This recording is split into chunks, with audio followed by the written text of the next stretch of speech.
Welcome, fellow travelers of the Forgotten Roads and Wanderers of Wilds, to the Verdant Enclave. I'm your host and sometimes friendly DM. More relevant to today's discussion, I'm also your fellow wanderer and wilderness guide to the Ranger class of 5th edition Dungeons & Dragons. Let's talk battle damage. Before we get started, I'd like to take this opportunity to cover some details in this new format for analyzing the battle performances of the different characters. I've had to change the formula for the baseline comparison, and I'd also like to outline some of the house rules we use during play. The formula Chris at Treatmonk's Temple uses variables which, while including the possibilities of the game, unfortunately degrade the overall accuracy of the formula, as it adds in possibility without regard for the fact that the chance doesn't factor into averages. Advantage, disadvantage, and critical hits are outliers of battle data, not constants, whereas making attacks and hits are constants. Further, his method calculates for the round. While this isn't necessarily a problem, it isn't working well with the manner I've been tracking damage for the Land of the Hunter. Consequently, I've modified Chris's approach, first by removing those variable components of the formula, thereby reducing it to the more basic form of chance to hit and average of damage dice plus the appropriate modifiers. I chose a base armor class of 15 to determine the basic chance to hit, and then ran the numbers as average per hit rather than per round. There are 3 house rules we use that do have a small impact on the outcomes of battle analysis. First up is massive damage. If an enemy creature is reduced to 1 HP by a single attack, I have that creature roll a Constitution saving throw. If they then fail the DC that I set, then I rule it as massive damage, and the creature dies instantly. This can result in an opponent being removed earlier than they would otherwise, thereby reducing the chances of gathering further data. Second is glancing blow. When an attack misses by 1 point below the targeted armor class, I allow the hit regardless, but I award resistance against that particular attack's damage to the targeted creature. This can inflate the actual number of hits the characters earn, as well as the attacks that they make, and the amount of damage they accrue, since I record the damage as rolled, rather than accounting for resistance or vulnerability. However, it does mean that the characters have to keep fighting those who survive, so they still have to earn their victory. And finally, critical hits. Per the player's handbook, a natural 20 on an attack doubles all the damage dice for that attack. Rather than simply doubling the relevant dice, I allow critical hits to maximize the damage of the doubled dice, and we roll the regular dice as normal. This can result in very high numbers if characters manage to score several critical hits, and even more so for the rogue, who gets to double all of their sneak attack damage to the maximum, plus the normal sneak attack damage dice. The following aren't technically house rules per se, but they are things to keep in mind as we go through the numbers gathered from gameplay.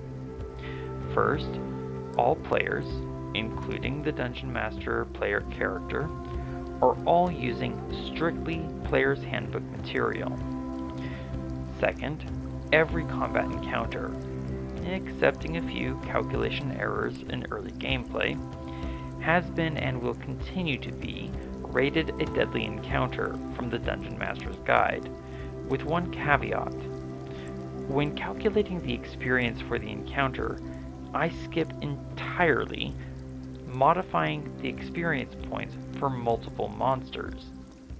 Now, this does not result in easier combats, rather it increases the danger the character's face, with the express intention of pushing the characters to use all their features, abilities, and players' wits to their utmost, while providing the most opportunity to collect as much relevant data as possible. Third, I quite enjoy homebrewing magical items for the characters and working them into the world of the game, so certain unusual things might occur, such as a player armor class of 25, but I also make them earn those very powerful items, while at the same time restricting all access to any plus insert number here weapons. Given the enhanced deadly nature of the combats, I also allow many of the optional combat rules provided in the Dungeon Master's Guide, including cleaving through creatures, though it has been modified to include ranged attacks instead of just melee. I've used the words damage rolled several times, but it was brought to my attention that this could be misleading, especially in regard to area of effect abilities if I otherwise say something like damage dealt or shatter dealt this much damage. The number rolled on the dice is not the same as the damage dealt in such cases. For example, if I as the ranger use Hail of Thorns, I roll the damage once and apply that to all affected creatures.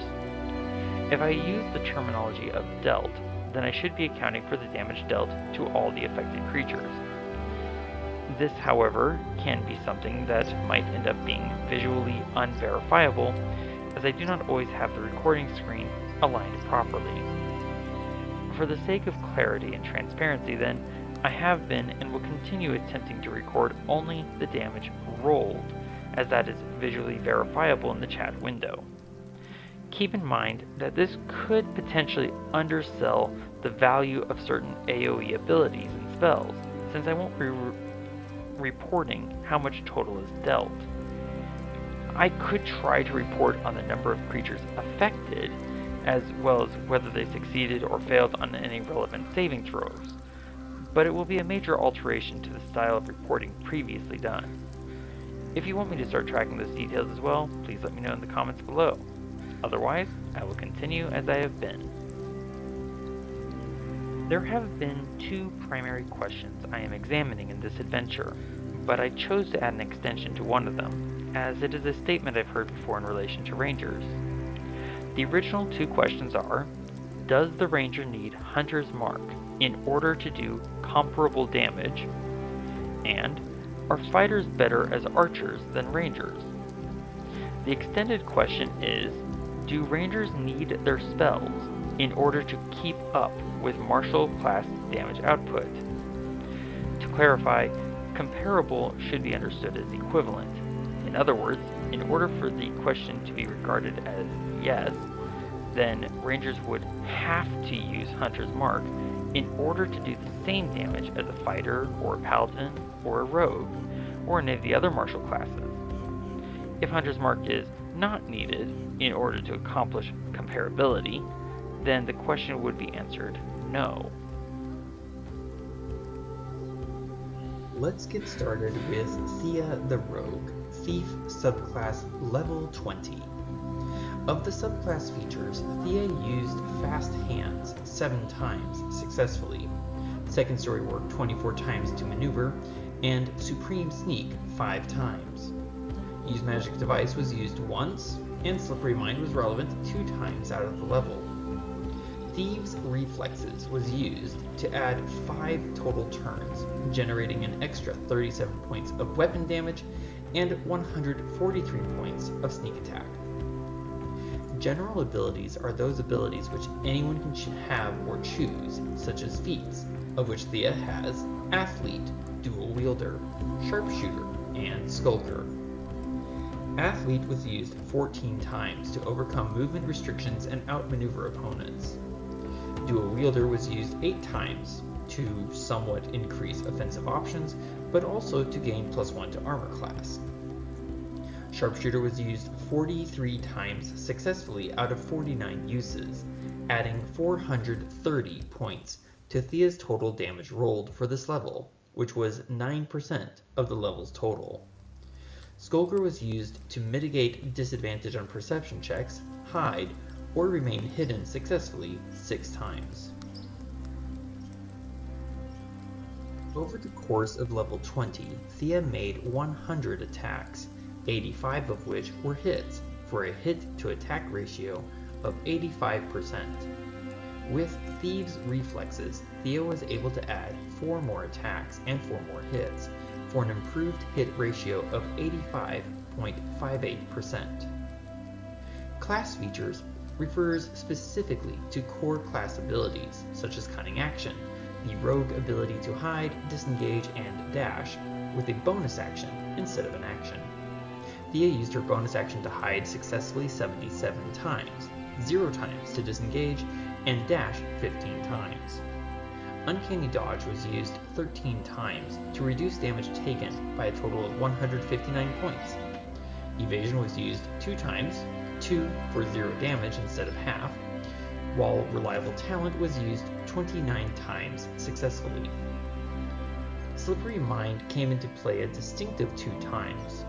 Elusive was used 7 times to avoid advantage on attacks against Thea, and Stroke of Luck was used a grand total of 3 times, once to succeed on an ability check, twice to guarantee hits. Stroke of Luck thereby granted 13 points of weapon damage and 72 points of sneak attack damage, 0.27% and 2% respectively.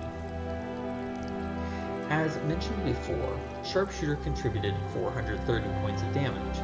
For weapon damage, Thea rolled 875 points of damage, and Thieves' Reflexes added 37 regular weapon damage and 143 sneak attack damage. Sneak attack dice added 3,183 points, and Stroke of Luck provided 13 regular weapon damage and 72 sneak attack damage, producing a total of 4,753 points of damage rolled for this level. Looking at the average per hit, weapons only, Thea achieved 10.29, which is 1.61 below the baseline for this level. However, when all applicable damage is added in, Thea's average per hit becomes 52.23, which is 40.33 above the baseline. Let's move on to Adrian the Fighter, Eldritch Knight subclass, level 20. General abilities, again, are features which anyone can choose and use, while subclass features are limited. As a fighter's access to magic is a subclass choice, Adrian's magic usage for level 20 will be reported here. For his subclass features, Adrian used Eldritch Strike 3 times to cause 6 foes to fail a saving throw, including an enemy who had advantage on the saving throw. War Magic was used 6 times to action cast a cantrip and bonus action attack with a weapon. Improved War Magic was used 11 times to action cast a spell and bonus action attack with a weapon. Arcane Charge was used 17 times to teleport. Message was used 0 times. Firebolt was used 13 times, producing 304 points of damage, which is 9.83% of this level's total damage rolled. Dancing Lights and Calm Out were used 0 times. Expeditious Retreat was used 4 times, producing 12 bonus action dashes. Shield was used 16 times, once from the Ioun Stone. Protection from Evil and Good was used 1 time. Darkness was used twice, once for writing a spell scroll. Melf's Acid Arrow was used 0 times, for 0 points of damage. Scorching Ray was used 4 times, for 87 points of damage, 2.81% of damage rolled. Lightning Bolt was used 2 times, for 112 points, another 3.62% of level damage rolled. Fireball was used 3 times, adding 194 points, 6.27% of level damage rolled. Stone Skin was cast 5 times, reducing damage taken by a total of 226 points. Greater Invisibility was cast 1 time. Keep in mind that this is only reporting the damage rolled, not the damage dealt. Spells like Lightning Bolt affect more than one creature at a time simultaneously, but the damage is only rolled once, then applied to multiple targets. Warcaster was used roughly 15 times to cast spells while hands were full, and 37 times for advantage on Constitution saving throws against damage for concentration. Mobile was used to negate attacks of opportunity 21 times. Alert was used distinctively and primarily to gain +5 to initiative rolls, but applied against roughly 56 attacks against Adrian, removing advantage from being attacked by unseen enemies. Spell Sniper was used to double range 2 times, and 1 time to ignore cover. Over the course of level 20, Adrian made 233 attacks, 201 of which were hits, for an 86.27% hit to attack ratio. Magic damage was covered already, but is summarized here. From class features, Adrian used Second Wind 7 times, regaining 171 hit points. Action Surge was used a total of 22 times, gaining another 444 points of damage from weapon attacks, 18.52% of level damage. Action Surge was also used to re-equip his shield, once to hide, twice to cast Fireball, and 1 time to drink HUC Nectar to remove a level of exhaustion. Indomitable was used 10 times, 6 times successfully. For weapon damage alone, Adrian rolled 1,953 points. Action Surge produced 444 points, Firebolt 304, Lightning Bolt 112, Fireball 194, bringing Adrian's total damage roll for this level to 3,094 points. Without Action Surge, Adrian's average per hit is 9.72, 2.18 below the baseline. With Action Surge added in, Adrian bumped it to 9.67, which is 2.23 below the baseline. Finally, Varen the Ranger, Hunter subclass, level 20. For subclass features, Varen used Colossus Slayer 85 times, generating 404 points of damage, which was 7.43% of damage rolled for this level.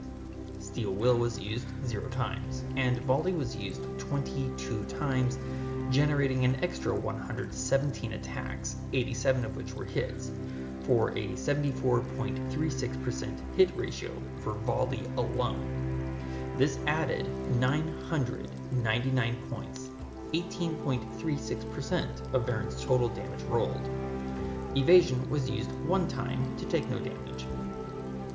From general abilities, Sharpshooter was used 177 times for an additional 154 hits, adding 1,540 points.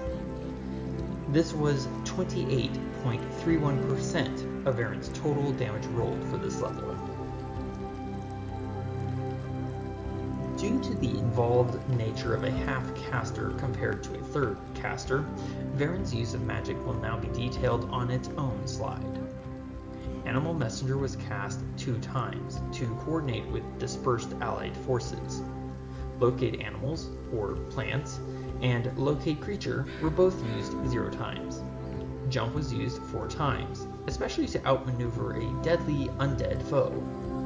Hunter's Mark was cast 5 times, 1 for a spell scroll, 4 times from spell scrolls, for a total of 57 extra points, or 1.05% of level overall damage.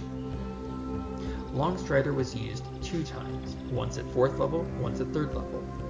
Spike Growth was used 5 times for an additional 656 points, 12.06% of level overall damage rolled. Non-Detection was used 15 times. Plant Growth was used 2 times. Swift Quiver was cast 5 times, enabling another 39 attacks for 28 hits, adding 281 points of damage, 5.17% of damage rolled. Fog Cloud was cast 1 time at 5th level, and 1 time at 4th level. Varen made 129 attacks with weapons only this level, 118 of which were hits, for a 91.47% 50% hit ratio.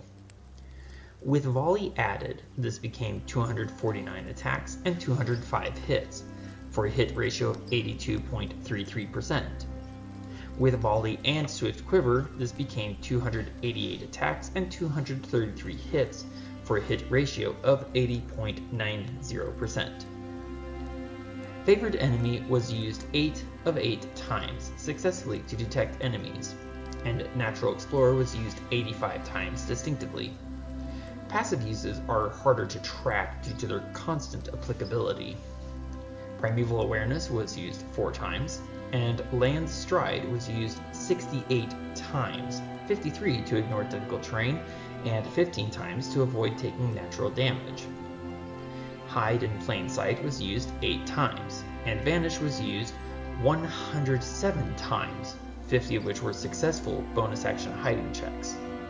There was 47 times of deliberately leaving no trail behind, and 2 distinct times that being able to choose played a role in combat, luring a Death Knight into an area of spike growth. Feral Senses was used a total 42 times, twice to detect invisible or unseen enemies, and 40 times to attack without disadvantage. Foe Slayer was used a total of 60 times, 12 to add Varen's +5 wisdom modifier to his attack rolls. 7 of those were to offset the -5 attack cost of Sharpshooter's +10 damage. Foe Slayer was further used 48 times to add the +5 wisdom modifier to Varen's damage rolls against his favorite enemies, adding a total of 240 points of damage, 4.41% of damage rolled. With weapons only, Varen rolled 1,201 points of damage. 404 came from Colossus Slayer, 999 from Volley, 57 from Hunter's Mark, 1,540 from Sharpshooter, 281 from Swift Quiver, 62 from causing a flying enemy to fall and crash into deadly plants, 240 from Foe Slayer, and 656 from Spike Growth, for a total of 5,440 points of damage rolled for this level.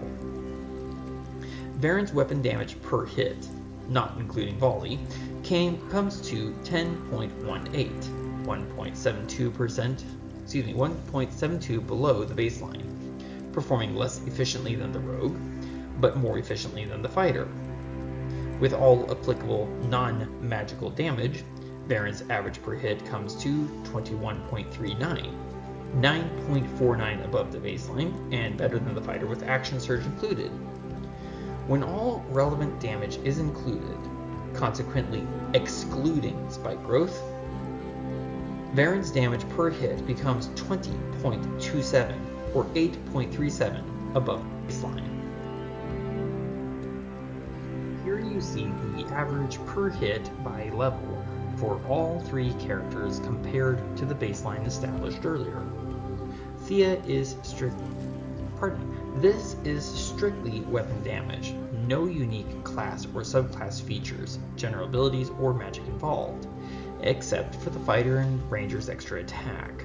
The blue line is the baseline, the orange line represents Varen's progression, the gray line represents Adrian, and Thea is represented by the yellow line. Keep in mind that the baseline assumes a constant enemy armor class of 15, which is not happening for all enemies in gameplay at these levels, and also does not take into account the possibility of critical hits, natural ones, advantage or disadvantage, vulnerability, or resistance. Further, this does include one unique aspect of the fighter, that since 11th level, the fighter can make an additional extra attack, and at 20th level can make 4 attacks per attack action. Due to my own lack of preparation, I am not able to sparse that ability out. As you can see, without their specific class features, even with extra attack, the individual classes struggle to maintain the baseline past level 7. This is probably because the established baseline includes base features and abilities specific to the Warlock, so it would be interesting at some point to see what would happen if a different, featureless baseline were made for a better comparison. In the meantime, let's add in some of the other applicable damage riders. The blue baseline is the same as before, but now all applicable class and subclass features, general abilities, and applicable magic are added in. Prior to the 11th level, the rogues, still represented by the yellow line, average per hit climbs and plummets almost level to level, but since the 11th level has climbed more or less steadily. However, the rogue does remain quite high in efficiency compared to the other two, a direct result of sneak attack. Of note, there are dips from 16th to 17th and 18th to 19th levels. You might note that the same occurs to the fighter and the ranger from 18th to 19th level, and to the ranger moving from 16th to 17th level, while the fighter improved by a minuscule amount at that time. These were probably caused by the fact that there were simply fewer fights required to move from 16th to 17th and from 18th to 19th than were required from 17th to 18th, which means that the martial classes each had fewer attack opportunities overall, thereby also reducing hits, which consequently lowers the amount of damage rolled.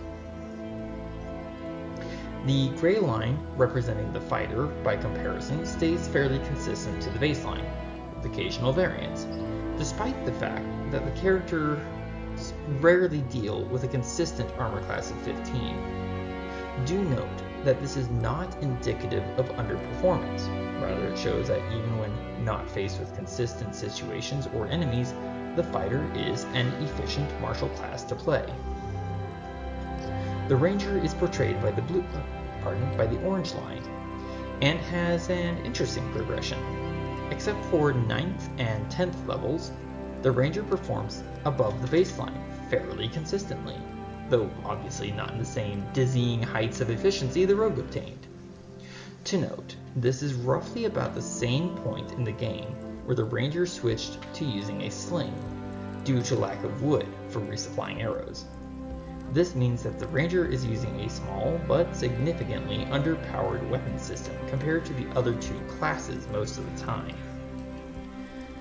For the purpose of this discussion, efficiency is the ratio of useful outcome to the total input in any system, specifically the combat system of 5th edition Dungeons & Dragons. Therefore, this chart shows the graphical representation of the amount of rolled weapon damage to the number of hits.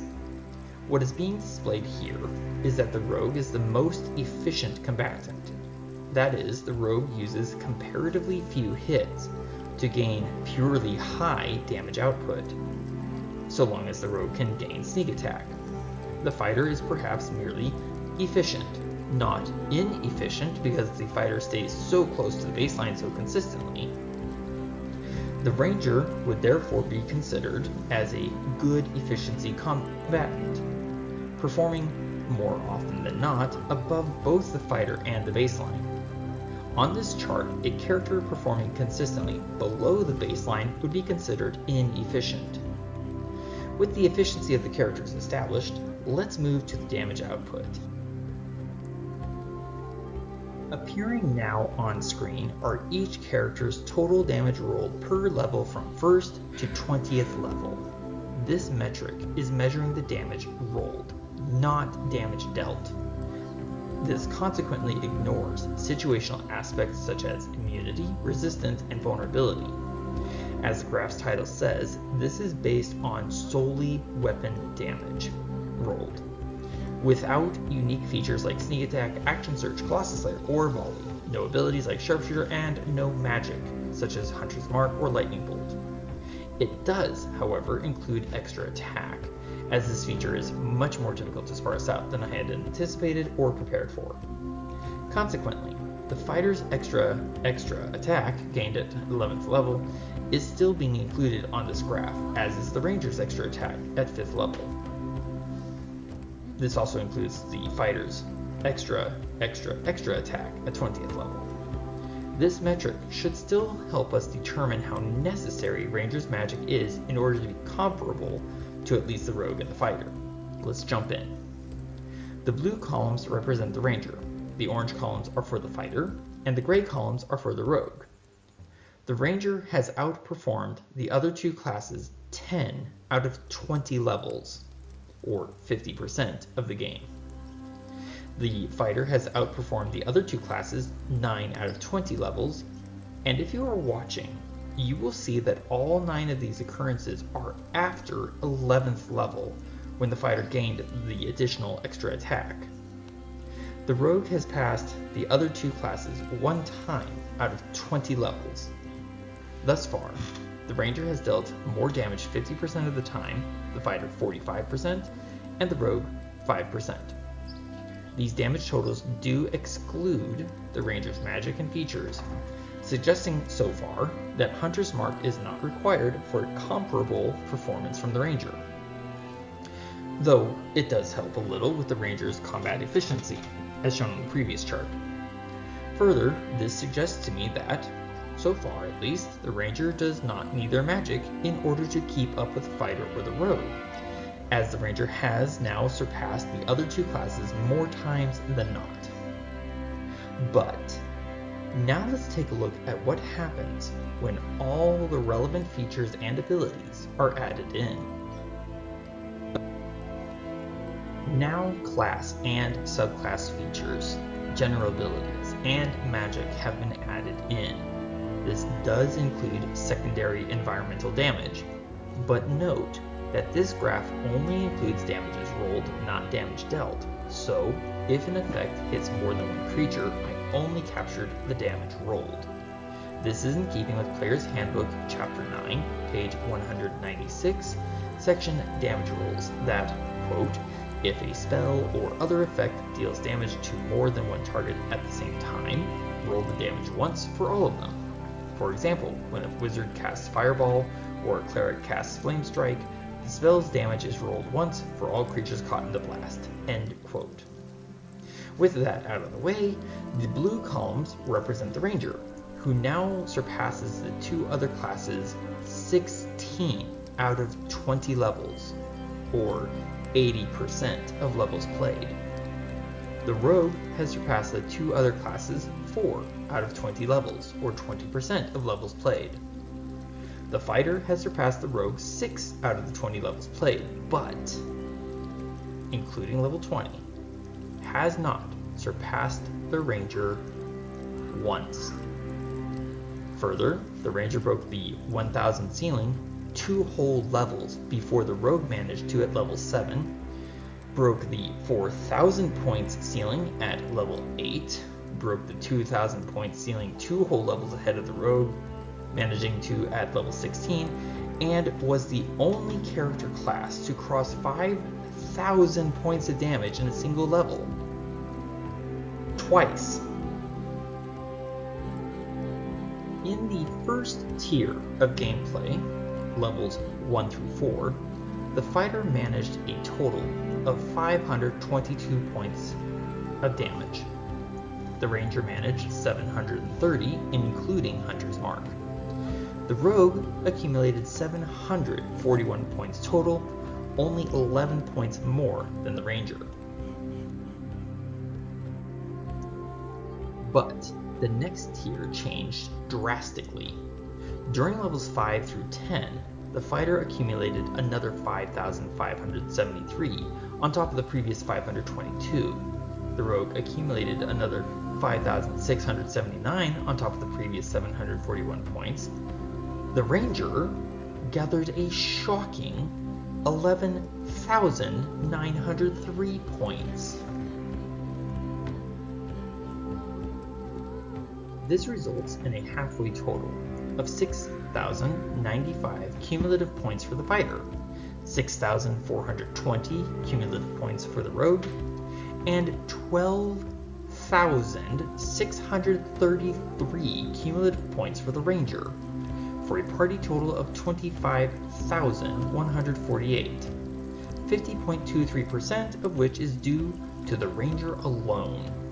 Keep in mind, the ranger gave up using Hunter's Mark, literally exchanging it for another spell, during the second tier. But that isn't all. So far as I know, no one has ever inserted into the game homebrewed items that grant the full benefits of a short rest for any cost.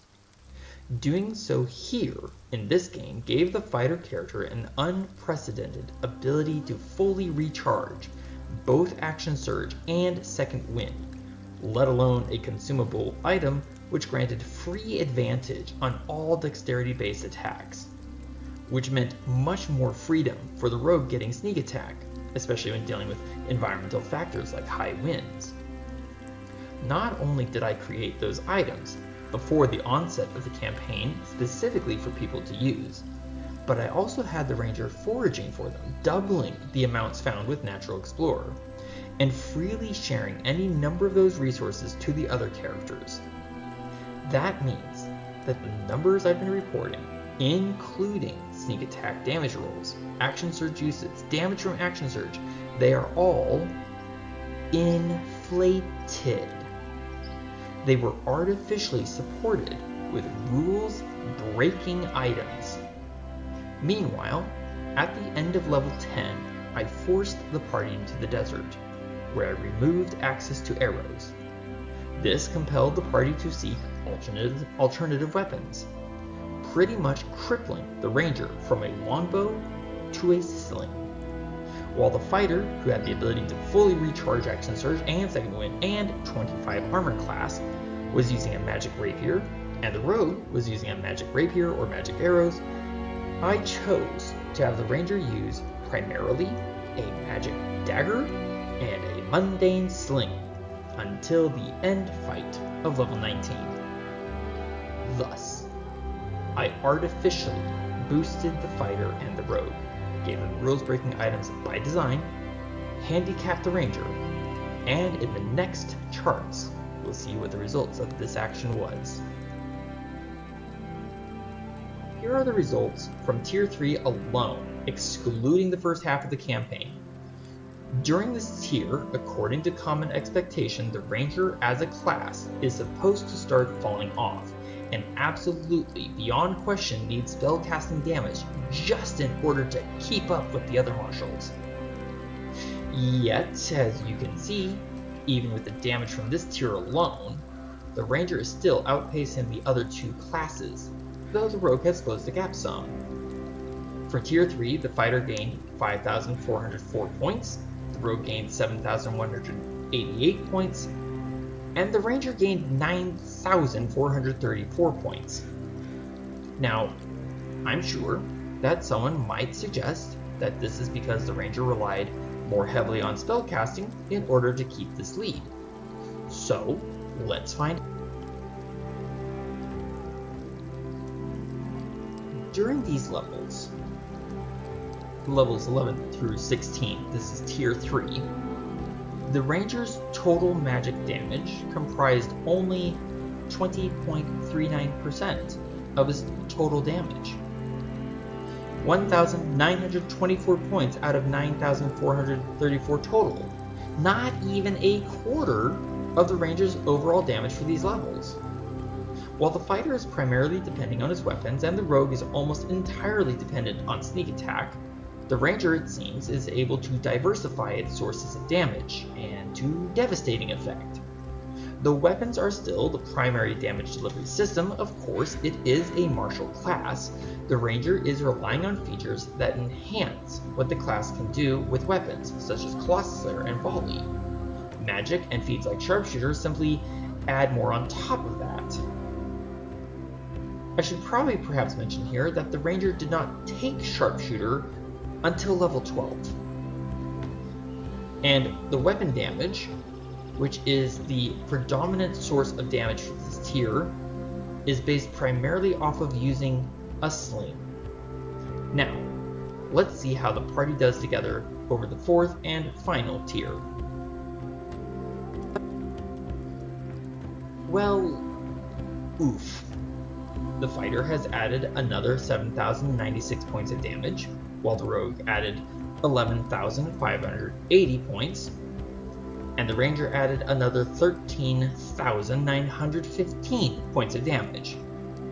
Before we continue to see the cumulative effects of these two tiers, let's first see if this tier lead for the ranger is due primarily to magic, which would prove or disprove the necessity of magic reliance for the Ranger in Tiers 3 and 4, or if it is due to a variety of damage sources. Alright, for levels 17 through 20, this is 4th tier, it looks as though Ranger magic is a little less than a quarter of the Ranger's overall, while Sharpshooter is about a quarter. Volley, Colossus Slayer, and weapon damage, along with Miscellaneous and Foe Slayer, are all less than a quarter. However, this means that the Ranger did 76.11% of damage from completely non-magical sources.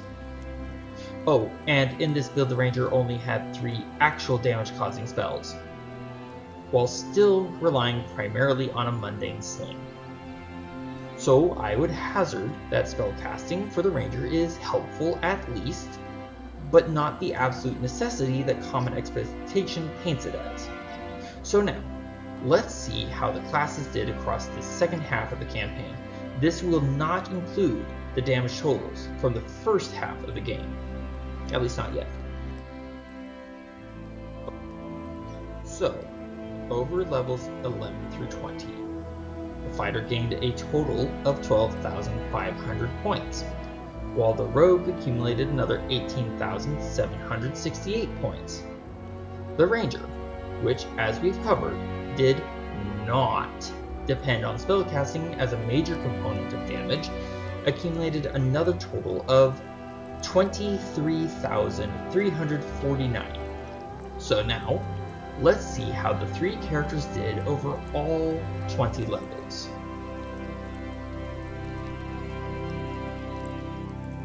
Over all 20 levels, with the fighter and the rogue having artificially boosting rules-breaking items, the fighter gathered a cumulative 18,595 points of damage rolled. The rogue gathered a cumulative 25,188 points of damage rolled. The Ranger totaled 35,982 points of damage rolled, despite being handicapped for roughly 10 levels with very nearly the weakest ranged weapon in the game. And, just in case someone wants to say that it was all due to magic or spike growth alone, here you see the Ranger with all sources of damage broken down by category for all 20 levels. You may note that I did not break out the combat spells by name. That's because over all 20 levels, the 3 combat spells that Varen the Ranger had did not even comprise half the Ranger's total output. With Hunter's Mark, a brief granting of Hail of Thorns from a charm, Spike Growth, and Swift Quiver all combined, Ranger's spell damage only comprised 27% of the Ranger's total.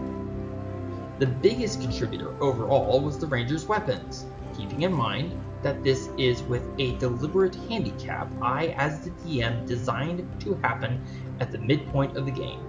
That is the removing of archery as a dependable weapon system. Magic was the second largest contributor to the Ranger's overall damage, but frankly, what really brought the Ranger to the top was its ability to synergistically layer features, feats, spells, and action economy. For example, the rogue can deliver the sneak attack punch, but then has to hide, and has no real good opportunity or means of adding to the weapon's damage. The fighter can sometimes make several attacks and cast a spell at the same time, but very few, if any, of the Eldritch Knight spells have the staying power that a lot of Ranger combat spells have. Further, in more ordinary games, the fighter is not able to recharge Action Surge or Second Wind in the middle of the fight, so usually the fighter has one Action Surge, use it, it's done until the end of the fight and they can get a short rest. Or at higher levels they can use it twice and then it's done.